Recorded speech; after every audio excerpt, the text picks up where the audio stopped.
मॅडमचा सत्कार करायचं ठरवलं तर म्हणजे जीव असा दळदळ धडधड करत होता. काय मी सकाळपासून असं काहीतरी आता आपल्याला कुठं काही असलं की कसा होते जीव कसा म्हणजे जीवात असं कोलाहल चालू होतं. आज सकाळपासून काही सुचत नव्हतं. मीटिंग आहे याचा आनंद नव्हता.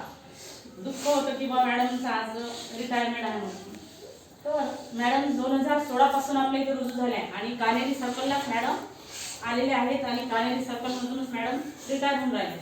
तर आपल्याला मॅडमचा स्वभाव माहीत आहे की मॅडमनी कधी म्हणजे रागावलं तर आठवतच नाही. रागावण्यातही मॅडमचे प्रेम होतं.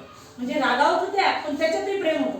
म्हणजे किती मोठी गोष्ट आहे. कधीच असं वाटलं नाही की रागावतात म्हणून.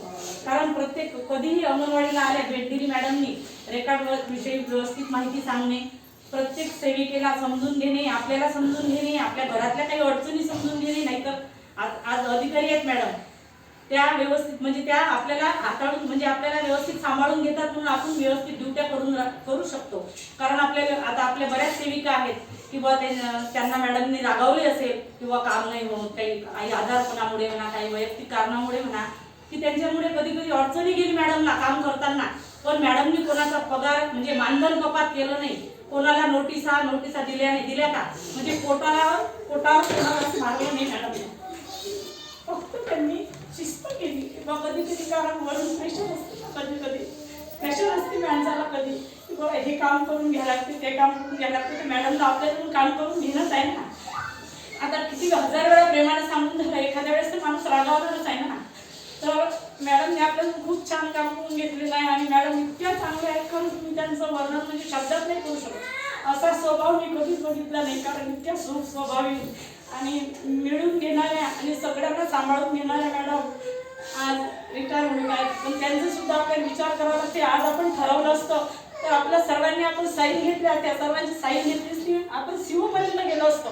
मॅडमची रिटायरमेंट आपण रद्द केली असती. पण आपल्याला मॅडमच्या तब्येतीचा सुद्धा विचार करावा लागते. त्यांनी घराला सुद्धा वेळ आजपर्यंत मुलांना वेळ नाही देऊ शकत नोकरीमुळे आपण. तर त्यांचा सुद्धा आपल्याला मॅडमचा विचार करावा लागते. आपला स्वार्थ साधून काही हे नाही आहे. तर त्यामुळे मॅडमला आपण आनंदानं म्हणा दुःखानं आपण मॅडमला निवृत्तीसाठी आपण मॅडमला शुभेच्छा देऊ पुढच्या भावी आयुष्यासाठी की त्यांचं आयुष्य निरामय जावं आरोग्य. आणि मॅडमनी आता ट्रॅव्हल करायला पाहिजे. आता मॅडमला ट्रॅव्हल गॅप दिलेली आहे ना तर मॅडमने आता तीर्थ करायला पाहिजे फिरायला पाहिजे. आता स्वतःसाठी जगायला पाहिजे. कारण आपण दुसऱ्यांसाठी जगतो घरातल्या सर्वांसाठी जगतो. स्त्री कशी असते सगळ्यांसाठी जगते पण स्वतःसाठी ती जगत नाही कधीच. तर मॅडमने आता मला एकच इच्छा आहे मॅडमची की मॅडमनी स्वतःसाठी थोडं जगलं पाहिजे. एवढंच 2 शब्द सांगतो.